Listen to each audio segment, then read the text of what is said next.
आपका हमारे इस सुंदर से प्लेटफॉर्म वाइटल्स एजुकेशन पर। तो अभी तक हमने सेट्स का लेक्चर 1 में हमने कुछ सेट्स की बेसिक जानकारी के बारे में जाना। तो आज हम उन्हीं जानकारियों को आगे कंटिन्यू करते हुए पढ़ने वाले हैं सेट्स का लेक्चर नंबर 2। तो इस लेक्चर में हम मेनली जो कवर करेंगे वो हमारे टॉपिक्स हैं फंक्शंस और टेस्ट फॉर फंक्शंस। यानी इसमें हम पता लगाएंगे कि फंक्शंस असल में होते क्या हैं और उनके लिए जो अलग अलग टेस्ट, यानी ये पता लगाने के लिए कि वो फंक्शन है या नहीं है। बाकी चीज़ें आप जैसे जैसे अभी आगे लेक्चर बढ़ता जाएगा आप सब समझ जाएंगे। तो आइए आगे बढ़ते हैं। तो सबसे पहले तो हमें बात करनी चाहिए कि फंक्शन होते क्या हैं। अभी तक हमने रिलेशन पढ़ा, रिलेशन की तो हमने बात कर ली, लेकिन अब बात करें अगर फंक्शन की, तो फंक्शन ये समझ लीजिए फंक्शन भी एक टाइप का रिलेशन ही है। मतलब आप इसे ऐसे समझिए कि फंक्शन एक ऐसा रिलेशन है, उन्होंने क्या कहा है कि relation F from set A to set B is said to be function if every element of set A has one and only one image in set B. यानी आप ऐसे समझिए कि ऐसा देखिए कि आपके पास ये मान लीजिए आपके पास ये दो बॉक्सेस हैं, ठीक है। इधर है 1 2 3, तो ए बी सी। तो रिलेशन में क्या था, रिलेशन में क्या था, हम इस ये 1 तीनों से कनेक्ट होता था, ये भी तीनों से कनेक्ट होता था और ये भी, यानी आपस में क्या होते थे, म्यूचुअली इंटरकनेक्टेड रहते थे। लेकिन जैसे ही बात आती है हमारी फंक्शंस पर, तो अभी तो रिलेशन में हम सारे एलिमेंट्स काउंट कर रहे हैं, लेकिन फंक्शन क्या है, एक ऐसा रिलेशन है जिसमें मान लीजिए उन्होंने क्या कहा है, एक सेट ए होगा एक सेट बी होगा। तो अभी के लिए मान लीजिए ये दूसरा आपका सेट बी हो गया, इसमें हो गए 3 एलिमेंट्स ए बी और सी, और इसके 3 एलिमेंट्स हो गए 1 2 और 3। तो ये फंक्शन तब कहलाएगा जब उन्होंने क्या कहा, when if every element of set A has one and only one image in set B. यानी कि ऐसे समझिए कि जो ये 1 है, यानी मान लीजिए सेट ए का जो 1 है, ये सेट बी में इसकी एक ही इमेज हो, मतलब कि इस एक मतलब इस जो 1 है, 1 का रिलेशन दूसरे सेट में सिर्फ एक ही एलिमेंट्स के साथ हो सकता है। हमने पहले क्या देखा कि 1 का रिलेशन ए के साथ भी था, बी के साथ भी था, सी के साथ भी था, लेकिन इस कंडीशन में सिर्फ वो एक फंक्शन की कंडीशन में सिर्फ एक ही के साथ कनेक्ट कर सकता है, ठीक है। फिर बात कीजिए 2 पे, तो 2 का भी ऐसा ही है। फंक्शन होने के लिए मतलब ये है कि जितने भी एलिमेंट्स इसमें हैं इनका जो इमेज है, या फिर ये समझ लीजिए जो इनका, अगर मान लीजिए ये जो फर्स्ट साइड है इसे हम इनपुट साइड कहें, इनपुट, और ये हो गया आपका आउटपुट। तो इनका कहने का मतलब है कि अगर हमने इनपुट डाला तो हमें जो आउटपुट मिलेगा वो हमेशा सेम मिलना चाहिए, तभी वो फंक्शन में कहलाएगा। मतलब हमने 1 इनपुट में डाला तो हमें ए मिल रहा है आउटपुट में, तो तब ये फंक्शन कहला सकता है। लेकिन अगर हमें 1 डाल के ए बी सी डिफरेंट अलग अलग इमेजेस मिल रही हैं तब वो फंक्शन नहीं है। रिलेशन तो है पर फंक्शन नहीं। तो फंक्शन के लिए ज़रूरी क्या है कि हर एक एलिमेंट जो इनपुट यानी पहले सेट में प्रेजेंट है उसकी एक सिंगल यूनिक इमेज ही होनी चाहिए सेट बी में, तभी वो फंक्शन कहला सकता है।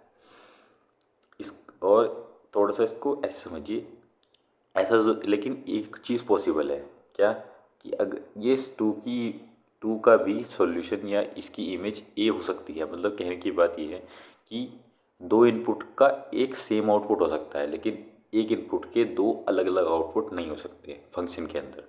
तो फंक्शन में आप ऐसे समझिए कि जैसे आप किसी शादी में गए, तो शादी में ये समझ लीजिए कि आप एक मतलब 2 लोग एक थाली में खा सकते हैं, यानी वही बात है कि 2 इनपुट का एक आउटपुट हो सकता है, लेकिन एक आदमी 2 थाली में नहीं खा सकता।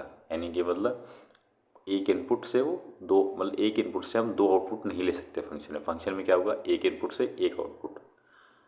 लेकिन ऐसा हो सकता है कि मल्टीपल इनपुट्स का सेम आउटपुट आ जाए, तो ऐसे रिलेशन क्या कहलाते हैं, फंक्शन। ठीक है, आशा करता हूँ आप समझ गए होंगे। तो ये भी आप इन्होंने दूसरी डेफिनेशन भी दी है कि in other words a function F is a relation such that no two pairs in relation have the same first element. वही उन्होंने कहा है कि एक ऐसा रिलेशन जिसमें कि कोई भी ऐसा पेयर ना बने जिनका फर्स्ट एलिमेंट सेम हो। मान लीजिए कि वही बात है कि अगर मान लीजिए मैंने वही कहा ना कि ए, मैंने ए वन ये बनाया, वन ए बनाया रिलेशन, तो इसमें फिर मैं वन बी नहीं लिख सकता, तब ये रिलेशन नहीं होगा।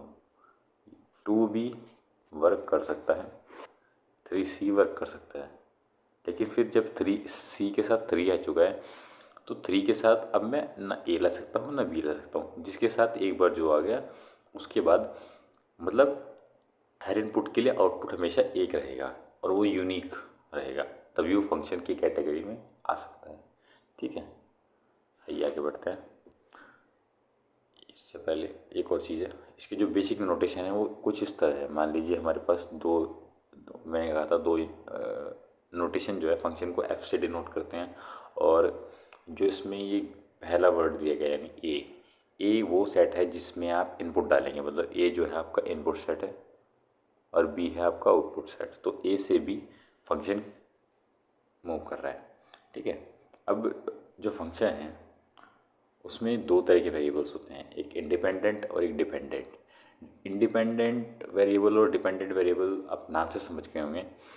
इंडिपेंडेंट वेरिएबल वो हैं जिनकी वैल्यू किसी पर डिपेंड नहीं करती, वो अपनी वैल्यू खुद लेते हैं। मतलब जैसे मान लीजिए अभी आप एक इक्वेशन समझ जाएंगे, जैसे लिखा मैंने y is equal to 4x+3। तो इस इक्वेशन में आप देखेंगे तो अभी के लिए मान लीजिए यही आपका फंक्शन है। ठीक है, तो फंक्शन में क्या होता है, फंक्शन में अगर मैं अभी आप सिंपल समझिए, जो y की वैल्यू है वो किस पर डिपेंड है, अभी x की वैल्यू पर। x की जो भी वैल्यू होगी उसके हिसाब से y की वैल्यू चेंज होती रहेगी, तो y यहाँ पर हो गया एक डिपेंडेंट वेरिएबल, y हो गया एक डिपेंडेंट वेरिएबल। और x की हम कुछ भी वैल्यू सकते हैं क्योंकि वो किसी पर डिपेंड नहीं है, तो इसीलिए x जो है आपको वो हो गया आपका इंडिपेंडेंट वेरिएबल। और इसी डिपेंडेंट और इंडिपेंडेंट वेरिएबल को मिला के आपका क्या बनता है, फंक्शन। तो फंक्शन में मेजरली यही दोनों चीज़ होती हैं, फंक्शन को और फंक्शन को हम y से भी कभी ऐसे लिखा है ना कि y इज इक्वल्स टू कुछ 4x+3 मान लीजिए, तो ये जो y है इसे कभी कभार fx की तरह भी डिनोट कर देते हैं। और जो ये अंदर x है, ये x डिनोट क्या कर रहा है कि फंक्शन में जो वेरिएबल है वो कौन सा है, मतलब जो इंडिपेंडेंट वेरिएबल है या फंक्शन जिस वेरिएबल के थ्रू चल रहा है वो कौन सा है, x। ये इसका जनरल नोटेशन है। ठीक है, आइए आगे बढ़ते हैं। तो अब ये हमें 5 अलग अलग एग्जांपल्स दे रखे हैं, अब हमें बताना है कि इनमें से कौन कौन से फंक्शंस हैं। तो हमें वही सिंपल चीज़ फॉलो करनी है।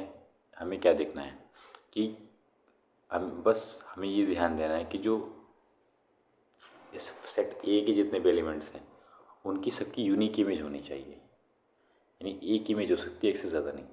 तो पहले की बात करें तो पहले में सिंपली -1 के साथ -1 है, 2 के साथ 8 है, तो आई थिंक मुझे नहीं लगता इसमें कोई दिक्कत होगी। तो पहला तो फंक्शन है। बात करें सेकंड की, तो सेकंड में भी सिंपली सबके साथ सिंगल सिंगल, तो ये भी सिंपली आपका करेक्ट है, ये भी हो गया आपका करेक्ट। बात करें थर्ड की, थर्ड में आप देख सकते हैं कि A B2 के साथ है, C2 के साथ है, D3 के साथ है, E3 के साथ है, तो ये फंक्शन हो गए। थोड़ा सा कंफ्यूजिंग, अगर आपने मेरी बातों को पहले ध्यान से सुना हो तो आप इसको आसानी कर सकते हैं। मैंने क्या कहा था कि दो अलग अलग इनपुट्स के सेम आउटपुट हो सकते हैं, तो इसलिए ये भी फंक्शन हो सकता है। यहाँ हमने ऐसा नहीं किया कि ए के दो अलग अलग आउटपुट है, यहाँ ए और सी, इन दोनों का सेम आउटपुट है, मतलब दो इनपुट का सेम आउटपुट आ सकता है, लेकिन एक ही इनपुट के अलग अलग आउटपुट नहीं आ सकते। ये भी हो गया।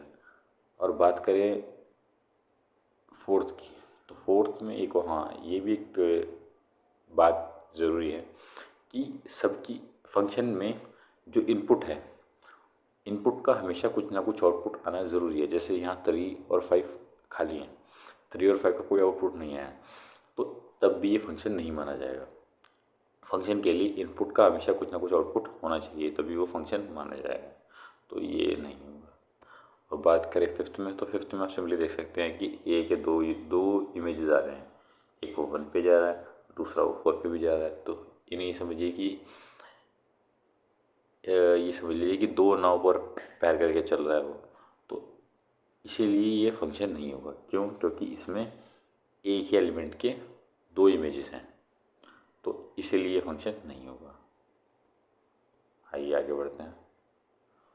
तो अब फंक्शन को टेस्ट करने के लिए कि वो फंक्शन है या नहीं है, ये टेस्ट करने के लिए हमारे पास एक टेस्ट होता है, वर्टिकल लाइन टेस्ट। तो वर्टिकल लाइन टेस्ट जैसे इसका नाम है वैसा ही इसका काम है। तो वर्टिकल लाइन टेस्ट में हम एक वर्टिकल लाइन खींचते हैं, किस में? तो ये समझिए, पहले हमें जो भी फंक्शन दिया गया है, जो भी इक्वेशन दिया, ये समझिए कि हमें जो भी अलजेब्रिक एक्सप्रेशन दिया गया है, पहले हम क्या करेंगे, उसका ग्राफ बनाएंगे। जैसे यहाँ पे इन्होंने दे रखा है y=x², तो x² का इन्होंने क्या ग्राफ बना रखा है, ठीक है। दूसरा इन्होंने y=x का बना रखा है, तीसरा है y=x³ का। तो वर्टिकल लाइन टेस्ट में हमें करना क्या होता है कि हमें एक लाइन खींचनी होती है पैरेलल टू y एक्सिस। तो आप ये समझिए कि जब हम वो लाइन खींचेंगे x एक्सिस के पैरेलल, अगर वो मोर देन 1 पॉइंट पर क्या करे, कट आउट करे या इंटरसेक्ट करे, तब वो फंक्शन नहीं होता। क्यों? क्योंकि वो जो अगर उसको इंटरसेक्ट कर रहे हैं, यानी वो ये क्या बता रहा है कि उसके दो या दो से ज़्यादा सॉल्यूशंस आ रहे हैं। एक बार कट करने का मतलब उसका एक सॉल्यूशन यानी एक आउटपुट है। मल्टीपल टाइम्स कट करेगा यानी उसके डिफरेंट मल्टीपल आउटपुट्स हैं, और वो ये हमारे जो कि हमारे फंक्शन के डेफिनेशन को क्या नहीं करता, फॉलो नहीं करता। तो ये वर्टिकल लाइन टेस्ट का यूज़ है, और यही इसका एक बेसिक कॉन्सेप्ट यही है कि वो यही बताएगा कि हमने एक्स में कुछ, मतलब एक्स मान के कुछ इनपुट डाला तो हमें वाई में आउटपुट मिलेगी ना। तो वाई की वैल्यूज़ सिंगल, अगर वो एक ही बार कट इंटरसेक्ट कर रहा है तो हमें सिंपली हमें समझ में आएगा कि हमें एक ही आउटपुट मिल रहा है एक इनपुट डाल के। लेकिन अगर वो मल्टीपल टाइम्स उसको क्या करे, इंटरसेक्ट करे, तो इसका मतलब क्या है, इसका मतलब यही है कि वो फंक्शन नहीं है। बस यही वर्टिकल लाइन टेस्ट है, जिससे आप टेस्ट कर सकते हैं कि कोई भी जो आपको गिवन अलजेब्रिक एक्सप्रेशन है या ये जो पूरी इक्वेशन दी गई है वो फंक्शन है या नहीं है। दोबारा बता देता हूँ करना क्या है। आप पहले क्या कीजिए, उस जो भी आपको अलजेब्रिक एक्सप्रेशन दिया गया उसका आप ग्राफ बनाइए। उसके बाद आपको क्या करना है, एक पैरेलल लाइन खींचनी है वाई एक्सिस के। एक लाइन वाई एक्सिस की जब आप पैरेलल खींचेंगे तो अगर वो एक बार इंटरसेक्ट कर रही है तब वो आपका फंक्शन है। लेकिन अगर मोर देन 1 टाइम या फिर मोर देन 1 पॉइंट्स पर वो क्या कर रही है, उस ग्राफ को क्या कर रही है, इंटरसेक्ट कर रही है, तो तब वो आपका फंक्शन नहीं होगा। तो जो वर्टिकल लाइन टेस्ट है ये किस काम आता है, फंक्शन का होना या ना होना। ये टेस्ट बताता है कि कोई भी गिवन एक्सप्रेशन वो फंक्शन है या नहीं है, ठीक है। तो ये वर्टिकल लाइन टेस्ट हमें इस काम आता है। आइए आगे बढ़ते हैं। अब फंक्शन, जब हमने रिलेशन पढ़ा था और रिलेशन में हमने कुछ टर्म्स पढ़े थे, डोमेन, कोडोमेन, रेंज। तो क्योंकि फंक्शन भी एक तरीके का रिलेशन है तो इसके भी डोमेन, कोडोमेन, रेंज वगैरह सब हुए। तो आप इसमें सिंपली ये समझिए, ये इसका बेसिक नोटेशन है। तो जो इनपुट होते हैं, यानी जो हमारा पहला सेट होता है ए, तो जो ए सेट होता है वही होता है आपका डोमेन, ठीक है, यानी जो हम इनपुट डालते हैं, ठीक है। दूसरा हमने कहा ए से बी में है, तो जो बी सेट होता है वो होता है आपका कोडोमेन, यानी जिस सेट्स के अंदर से आपके आउटपुट आ सकते हैं। ऐसा ज़रूरी, एक और बात मैंने पीछे एक बात की थी कि हर किसी के इनपुट आने ज़रूरी हैं आउटपुट में। लेकिन ऐसा नहीं कि आपके पास, मान लीजिए आपके पास ये समझिए कि आप ऐसे समझिए कि आपके पास एक बॉक्स में बहुत सारी बॉल्स हैं। तो आपको कुछ बच्चों को बुलाया, तो उन बच्चों, अब आपको करना क्या है, वो बॉल्स एक एक बच्चा लेता जाएगा। लेकिन हुआ क्या कि बॉल्स ज़्यादा थी, बच्चे कम थे, तो बच्चों के पास तो सबके पास बॉल आ गई, लेकिन फिर भी उस बॉक्स में बॉल बची रही। ठीक है, तो यही वो चीज़ है। तो आप ऐसे समझिए कि बच्चों को तो मिल गया ना सब कुछ, तो उनका इनपुट, मतलब उन्होंने अपना आउटपुट ले लिया सिंगल सिंगल, लेकिन फिर भी वहाँ कुछ आउटपुट्स बचे हुए हैं। तो यही फंक्शन की भी यही है कि कभी कभी वहाँ पे कुछ एलिमेंट्स ऐसे बच जाते हैं जो किसी के आउटपुट नहीं होते। ठीक है, तो इसीलिए तो ये समझिए कि जो पूरा बॉक्स है, जो बच्चे हैं वो आपका डोमेन है, यानी जिन्होंने जो इनपुट में गए, जो इनपुट के रिप्रेजेंटेटिव के थ्रू उन्होंने बॉल निकाली, जिस बॉक्स में निकाली वो बॉक्स पूरा का पूरा, उसके अंदर सारी बॉल्स, वो क्या है, आपका कोडोमेन है। और उस बॉक्स में से जितनी बॉल्स निकाली गई, यानी जो आउटपुट में आई हैं, उनका अलग सेट जो बनेगा वही आपका क्या होगा, रेंज। यानी रेंज आपका क्या है, सॉल्यूशन, यानी आउटपुट सेट है एक तरीके से। यानी इनपुट सेट तो हमेशा सेम ही रहेगा, क्योंकि इनपुट में हमने बात की कि इनपुट में हर किसी का इन्वॉल्व होना ज़रूरी है। लेकिन आउटपुट में हर कोई आउटपुट में आए या नहीं आए, इससे हमें कुछ फ़र्क नहीं पड़ता। इनपुट में चाहे सबके सब आ भी सकते हैं, नहीं भी आ सकते। यानी जो हमारी कोडोमेन है वो रेंज के इक्वल हो भी सकती है, नहीं भी हो सकती, वो डिपेंड करता है कंडीशंस के ऊपर। ठीक है, तो ये एक और बात है, इसलिए इसमें दो अलग अलग टर्म्स दिए जाते हैं, कोडोमेन और रेंज। क्योंकि कोडोमेन और रेंज हमेशा जो हमारा सेट बी है उसी के अंदर से आने वाले हैं, लेकिन जो हमारा बी सेट है ओरिजिनली, उसे तो हम कोडोमेन कहेंगे। लेकिन जब फंक्शन परफॉर्म करने के बाद जो सॉल्यूशन सेट्स आते जा रहे हैं, जो आउटपुट आते जा रहे हैं, उनका जो एक अलग सेट बनेगा वो होगा आपका रेंज। नाम ही सही समझिए, रेंज का मतलब क्या होता है कि मतलब उसकी वो कहाँ से कहाँ तक आपको वैल्यूज़ दे रहा है, यानी कि कौन कौन सी वैल्यूज़ आपको आउटपुट में दे रहा है, वही आपकी क्या होगी, रेंज होगी। ठीक है, वो और देखिए लास्ट में उन्होंने डोमेन की डेफिनेशन दे भी रखी है, what can go into a function as an input is called the domain. वही उन्होंने कहा है कि जो भी आप इनपुट में डाल सकते हैं वही आपका डोमेन है, और इनपुट में आप क्या डालेंगे, जो आपका सेट ए है तो वही क्या हो गया, आपका डोमेन। ठीक है, डोमेन का तो मैंने बता दिया कि भाई जो भी आप इनपुट में डालेंगे वो डोमेन हो गया। और या फिर आप जो अभी तक आप जिस नोटेशन में आप समझते रहे कि मान लीजिए आपने कहा y is equal to x square, तो इस नोटेशन में आप ऐसे समझ सकते हैं कि जो आपका समझिए इंडिपेंडेंट वेरिएबल यानी x, तो जो x की वैल्यूज़ हैं जो आप उसमें डालेंगे वो वैल्यूज़ क्या होंगी, आपकी डोमेन। और ठीक है, तो यही, और एक और चीज़ है, अगर आपको ग्राफ में पता लगाना है, अगर आपको ग्राफ में डोमेन पता लगाना है, तो ग्राफ जैसे y equal to x square का ही आप ग्राफ समझ लीजिए। तो ये ठीक है, तो y equals to x square का ग्राफ है, तो वो कुछ इस तरह मान लीजिए। तो अगर आपको क्या निकालना है, अगर आपको निकालना है इसकी डोमेन, तो डोमेन आप सिंपली ये समझिए, क्योंकि ये एक्स एक्सिस है, ये वाई एक्सिस है, तो बस आपको क्या चेक करना है कि जो आपका ग्राफ है वो एक्स एक्सिस पे, यानी इस एक्स एक्सिस पे कितना एक्सपेंड हुआ है। अगर हम इसको आगे बढ़ाते जाएँ, पूरा करते जाएँ, तो आप देखेंगे कि ये पूरे के पूरे आप मतलब इनफाइनेटली दोनों साइड, लेफ्ट साइड भी राइट साइड भी इनफाइनेटली क्या हो रहा है, एक्सपेंड हो रहा है। तो चूंकि ये लेफ्ट साइड और राइट साइड पूरा एक्सपेंड हो रहा है, तो इधर से लेके इधर तक के पूरे जो नंबर्स हैं अगर मैंने ऐड करूँ, यानी माइनस इन्फिनिटी से इन्फिनिटी तक है, और इन्हें हम क्या कहेंगे, यानी रियल नंबर्स।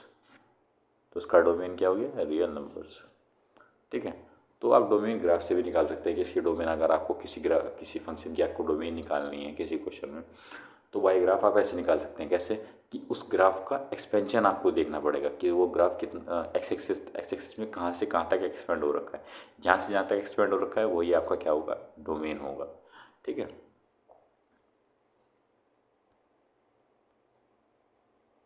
अब अगला है कोडोमेन। कोडोमेन में वही है कि जो भी आपका आउटपुट में आ सकता है, यानी जो बी सेट है वही आपका क्या होगा, कोडोमेन। और इसको ग्राफ में चेक करने की कोई ज़रूरत नहीं पड़ती, ये आप सिंपली जब आप जो भी आपको फंक्शन के नोटेशन में आपको खुद ही दे दिया जाता है कि जो आपका बी सेट होता है वो आपका कोडोमेन होता है। अब बात करते हैं रेंज में। तो जब रेंज की बात करें तो रेंज में क्या होता है, रेंज में हमेशा वही एलिमेंट्स आएंगे जो आउटपुट में आ रहे हैं। मतलब आप ऐसे समझ सकते हैं कि कोडोमेन में जो एलिमेंट्स हैं वो सब, मतलब रेंज के जितने एलिमेंट्स हैं वो कोडोमेन में पहले से प्रेजेंट रहते हैं। यानी आप ये समझिए कि जो रेंज है वो एक तरीके से कोडोमेन का सबसेट है। तो रेंज में हम लेकिन वही एलिमेंट्स आएंगे जो किसी न किसी के आउटपुट हैं। इनमें वो एलिमेंट्स हम नहीं ऐड करेंगे जो किसी का आउटपुट नहीं है। हम कौन से एलिमेंट्स ऐड करेंगे, जो किसी न किसी का आउटपुट थे, तभी हम उनको क्या कर सकते हैं, ऐड कर सकते हैं। और रेंज पता लगाने का तरीका वही आपका जो आप ग्राफ ऐसे समझ लीजिए कि आपने ग्राफ निकाला था अभी पीछे किसका, y equals to x square का। तो अगर y equals to x square फिर मैंने फिर से बना दिया।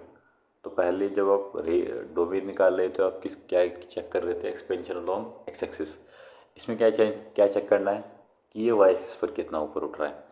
तो आप देख सकते हैं कि ये कितना है, ये 0 से लेके ऊपर इन्फिनिटी तक, 0 से लेके इन्फिनिटी तक क्या है, हाइट है इसकी।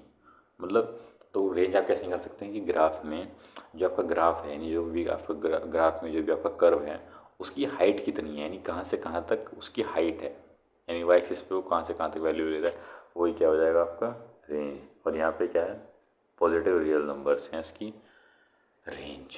ठीक है,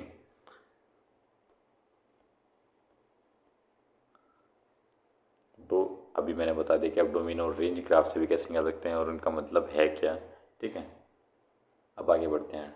अब जैसे इन्होंने क्या है, डोमेन ऑफ फंक्शन के बारे में थोड़ा सा और आगे मतलब और ब्रॉडली थोड़ा डिस्कशन किया है। जैसे इन्होंने क्या कहा है कि डोमेन ऑफ फंक्शन वही है कि it is a value of x for which function is define, यानी फंक्शन डिफाइन करने के लिए जो एक्स की वैल्यूज़ हम लेंगे वही क्या होगा आपका डोमेन। और डोमेन फाइंड करने के दो मेथड हैं, एक तो है यूजिंग बेसिक फंक्शन टाइप्स और बाय ग्राफ। अब बेसिक टाइप में जैसे देखिए, ये पहला है कि अगर कोई भी फंक्शन इस फॉर्म में है, मान लीजिए 1/f(x), 1/f(x) का मतलब क्या है, 1/x का मतलब जैसे 1/x या 1/x²। तो इसमें क्या होगा, इसमें बस डोमेन में क्या होगा, डोमेन में आपको क्या करना है कि जो भी नीचे दिया गया है f(x) है वो 0 के इक्वल नहीं हो सकता, यानी x² नॉट इक्वल्स टू 0। यहाँ पे x नॉट इक्वल्स टू 0 क्यों नहीं हो सकता, क्योंकि अगर मैं नीचे 0 रख दिया तो वो नॉट डिफाइंड हो जाएगा, इसलिए नीचे 0 नहीं रखते। तो यहाँ से आप डायरेक्टली डोमेन क्या निकालेंगे, बस x नॉट इक्वल्स टू 0 है। तो अगर मैं फर्स्ट वाले की ही बात करूँ, यानी 1/x की, तो 1/x में मैंने क्या कहा, x नॉट इक्वल्स टू 0। उसके अलावा सब वैल्यू ले सकता है, तो यानी आप इसमें क्या कहेंगे कि x belongs to R real number -0, यानी 0 को छोड़ के उसके अंदर हर वैल्यूज़ आ सकती हैं। तो ऐसे ये तो बेसिक फंक्शन टाइप्स हो गया। फिर दूसरा, अगर कोई भी फंक्शन रूट के अंदर, यानी जैसे रूट x² + 2 है, ये आपको गिवन फंक्शन है, अब आपको उसका डोमेन निकालना है। तो उन्होंने क्या दिया है कि कोई भी रूट के अंदर जो भी फंक्शन होगा वो हमेशा क्या होगा, ग्रेटर देन इक्वल टू 0। क्यों, क्योंकि अगर वो नेगेटिव हो गया है, मतलब लेस देन 0 हुआ, तो हमें पता है कि रूट के अंदर जब भी नेगेटिव वैल्यू आती है वो रियल नंबर में काउंट नहीं होती, वो फिर कॉम्प्लेक्स नंबर में जाती है।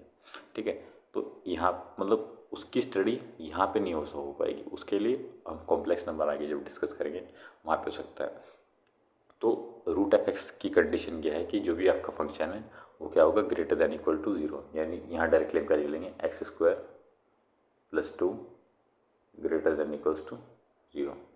फिर आप आराम से डोमेन निकालिए। तो मतलब ये एक तरीके से आप ये समझिए कि शॉर्ट ट्रिक्स आपको दी गई हैं, या फिर जो आप simply in basic function type से आप किसी फंक्शन में और कुछ याद रखे ना रखे, लेकिन आपको ये जरूर याद रखनी पड़ेगी।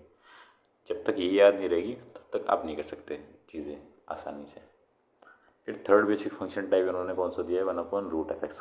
अब जैसे हमें 1/√x ही दे दिया, अब अभी मैंने बात की थी कि अगर 1/f(x) दिया गया है तो उसमें नॉट इक्वल्स टू 0 तो होगा, तो एक तो रूट एक्स ज़ीरो के इक्वल नहीं हो सकता, और जो रूट वाला भी उन्होंने, मतलब ये समझ लीजिए ये इन दोनों का कॉम्बो है।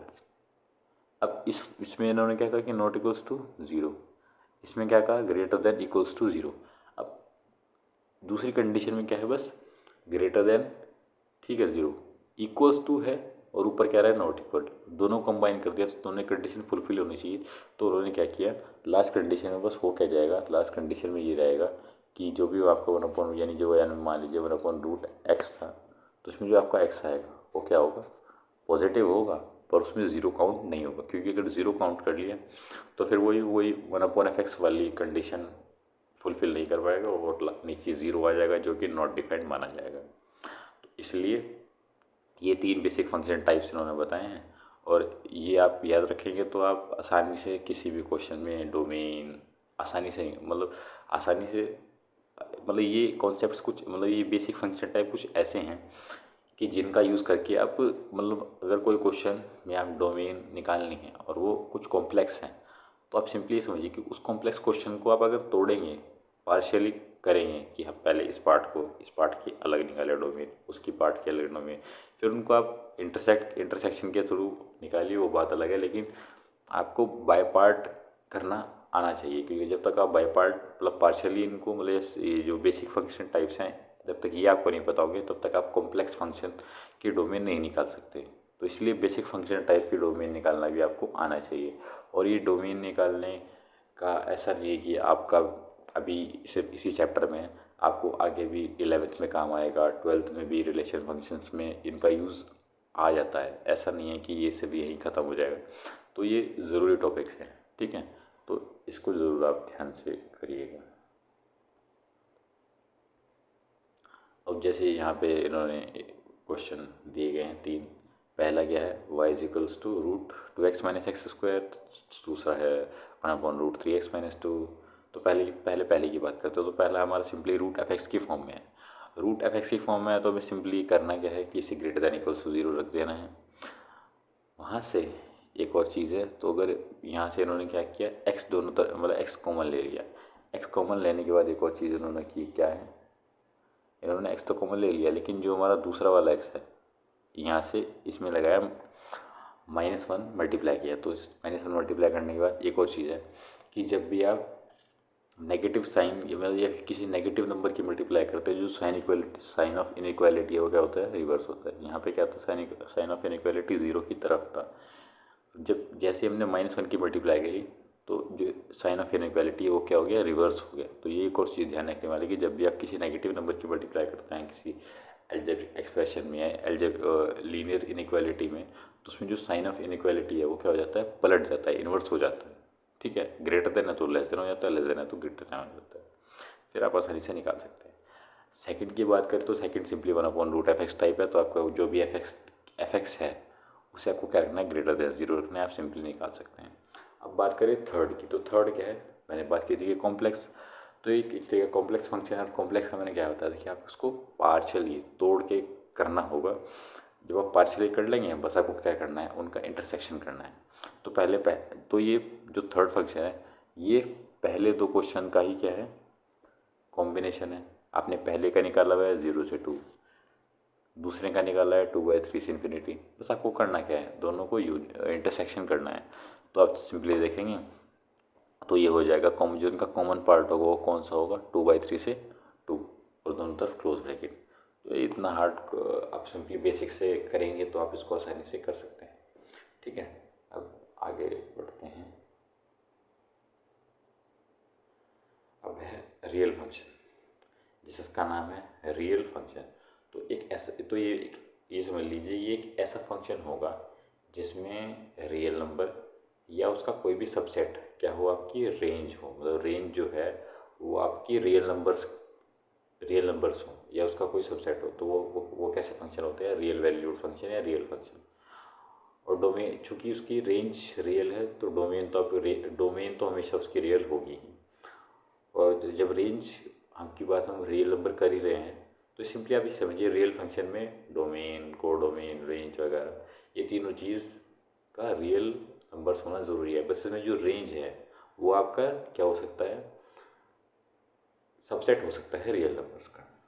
ठीक है, अब इसमें जितने भी आपकी पोलिनोमियल्स हैं, जितने भी पोलिनोमियल्स हैं वो सब आपके रियल फंक्शन होते हैं। क्यों? क्योंकि जितने भी पोलिनोमियल्स होते हैं इनका जो डोमेन होता है वो रियल नंबर होता है, और जिनका रेंज होता है वो क्या होता है, रेंज भी आपकी रियल नंबर्स होती है। मतलब इसमें सबसेट ऑफ रियल नंबर्स होती है। किसी में पॉजिटिव रियल नंबर्स कहते हैं, किसी में कुछ आता है रेंज रियल नंबर्स। मतलब ये है कि जो भी आउटपुट आएगा वो भी कहीं ना कहीं रियल नंबर्स के अंदर से ही आएगा, लेकिन जो इनपुट है वो हमेशा क्या होगा, यानी जो डोमेन है वो तो रियल नंबर होना ज़रूरी है। ठीक है, वो इन्होंने बताया कि domain of real function f is the set of all those number x for which the expression of x or formula for f x assumes real value only. यानी ये वही कह रहा है कि जो रियल फंक्शन की डोमेन है वो उन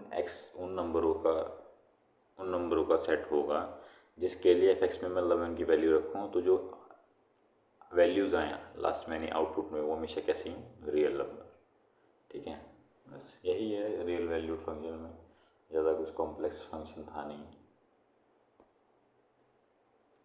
अब फंक्शन के बहुत सारे टाइप्स हैं, मतलब डिफरेंट डिफरेंट टाइप्स हैं। तो जैसे यहाँ इन्होंने दे रखा है आइलेट।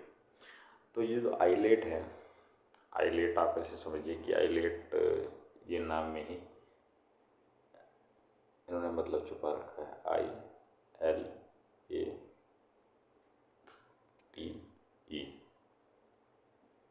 और ये कुछ मतलब ये 5 फंक्शन जो हैं ये इम्पोर्टेंट फंक्शन है, इसलिए आइलेट इम्पोर्टेंटली पढ़ा जाता है। जो आई है आपका वो आप समझिए, आई यानी इनवर्स फंक्शंस। दूसरा एल फॉर लॉगरिथमिक फंक्शन। ठीक है, थर्ड है आपका अर्थमेटिक फंक्शन। इनमें से आपने लॉगरिथमिक और अर्थमेटिक जरूर पढ़े होंगे, क्योंकि अर्थमेटिक आपके वही हैं जो आपके लीनियर फंक्शन मतलब पॉलिनोमियल्स वगैरह होते हैं, और ट्रिगो फंक्शन, ट्रिग्नोमेट्री, ये भी ज़रूर आपने पढ़े होंगे।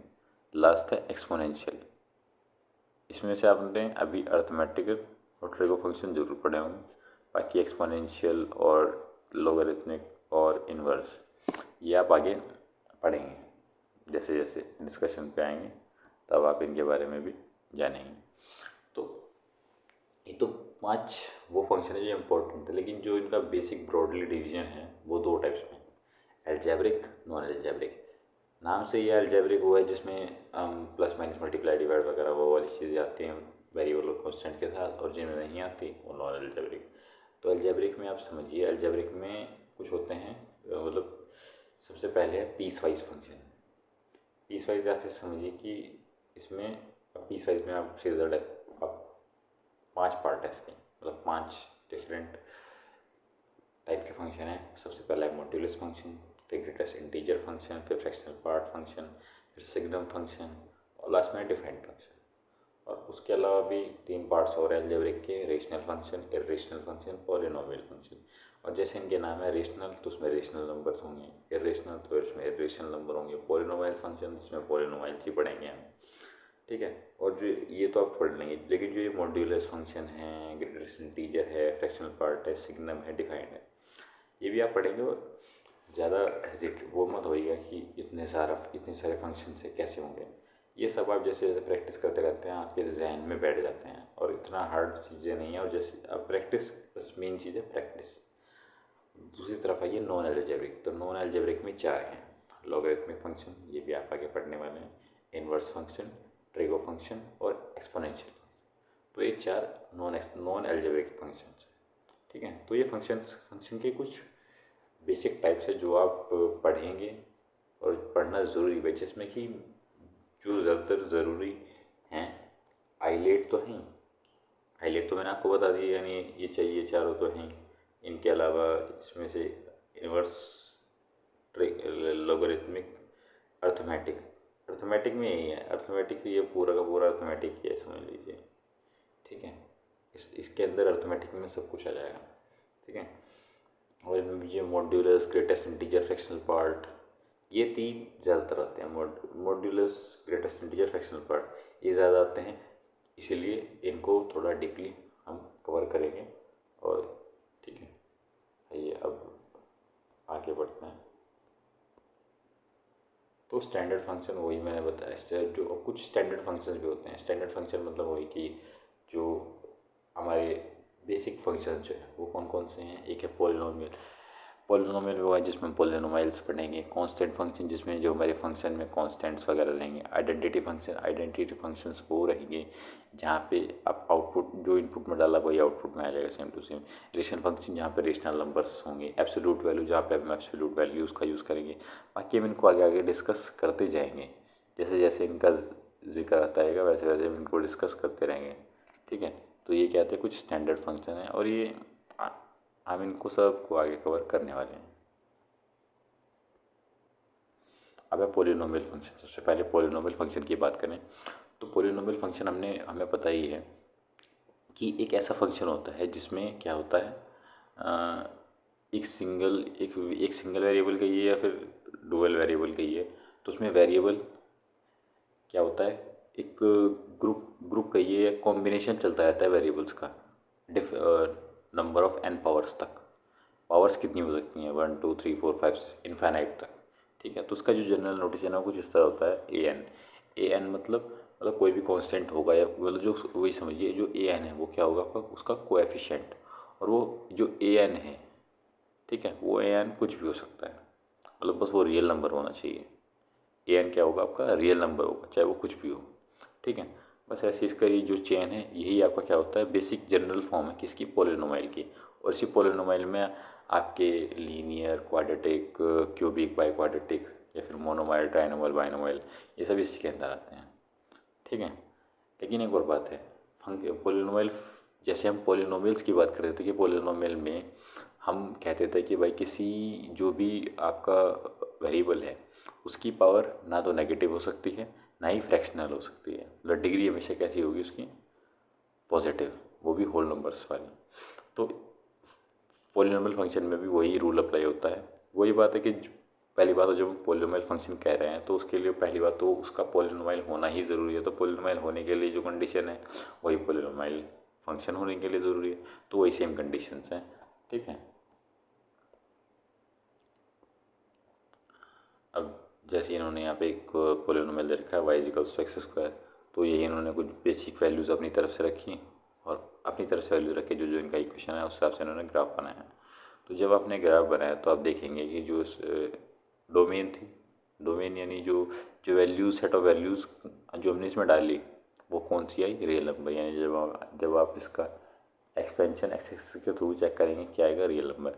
और अगर आप इसकी हाइट चेक करें तो वो कहाँ से, जीरो से ऊपर तक यानी इन्फिनिटी तक, यानी पॉजिटिव वैल्यूज है। तो पूरा का पूरा positive real numbers including zero.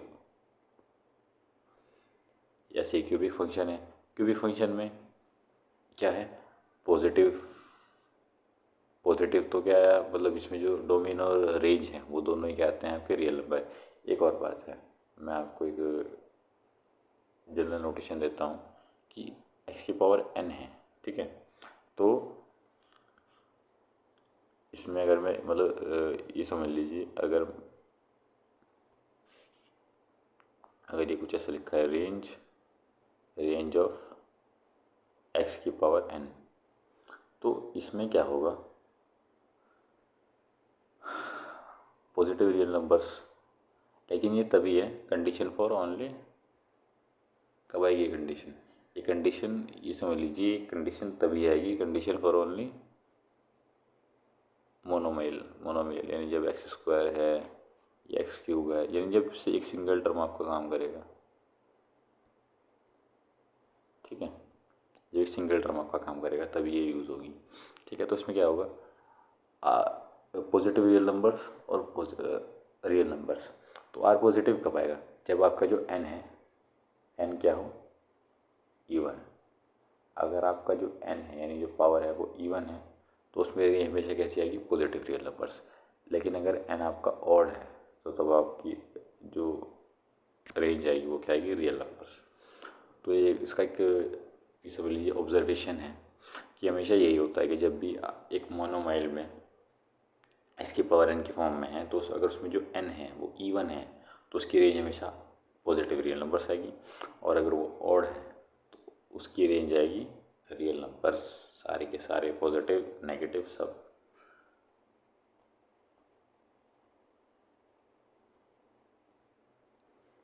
ठीक है, आगे बढ़ते हैं। कांस्टेंट फंक्शन, तो कांस्टेंट फंक्शन में जैसा नाम है कि वैसा ही इसका काम है कि कांस्टेंट फंक्शन होगा तो उसमें क्या होंगे, कांस्टेंट्स लगेंगे, मतलब इसमें क्या होगा, जो फंक्शन के अंदर क्या होगा कांस्टेंट।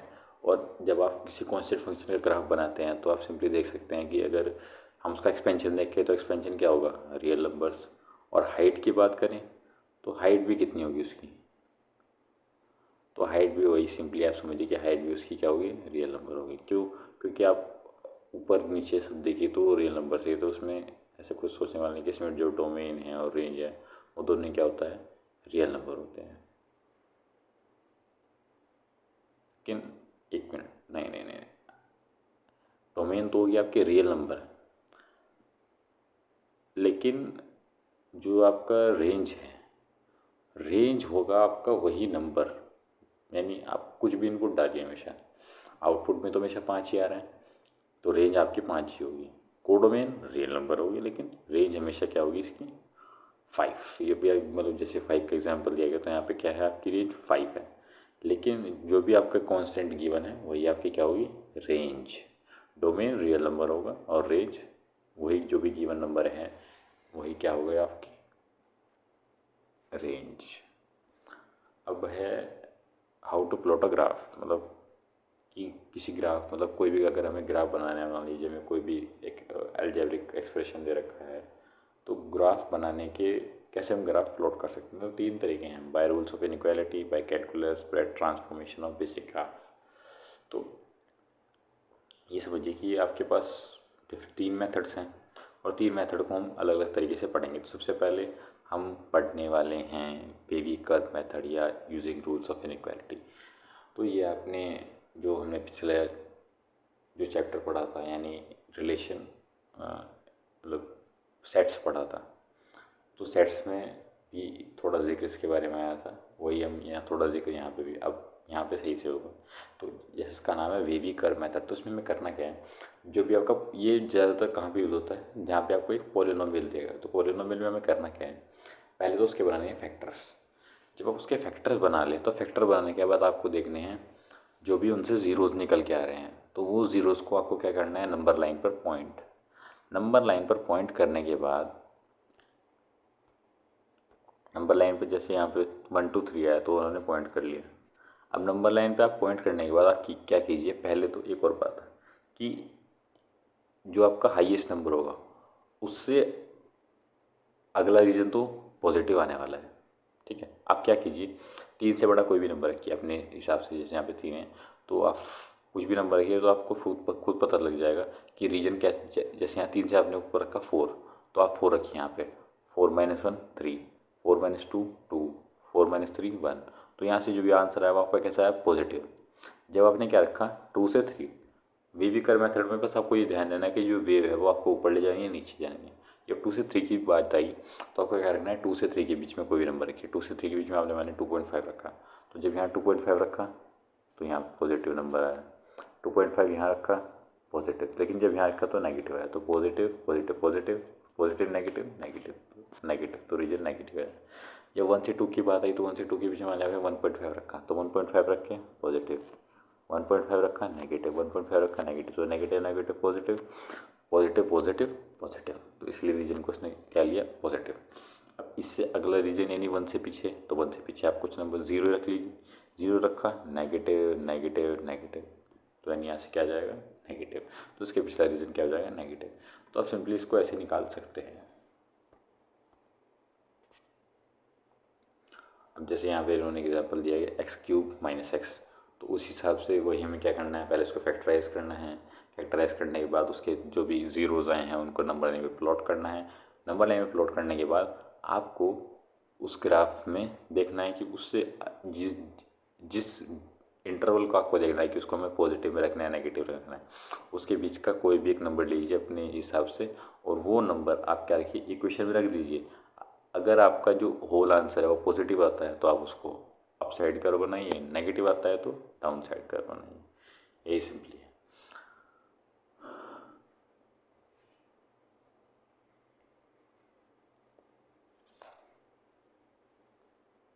एक और ठीक है, तो ये तो फर्स्ट मेथड है, रूल्स ऑफ इनइक्वालिटी यूज़ करके, यानी वे कर मेथड। बाकी जो दो मेथड्स हैं वो हम आगे अगली वीडियो में डिस्कस करेंगे।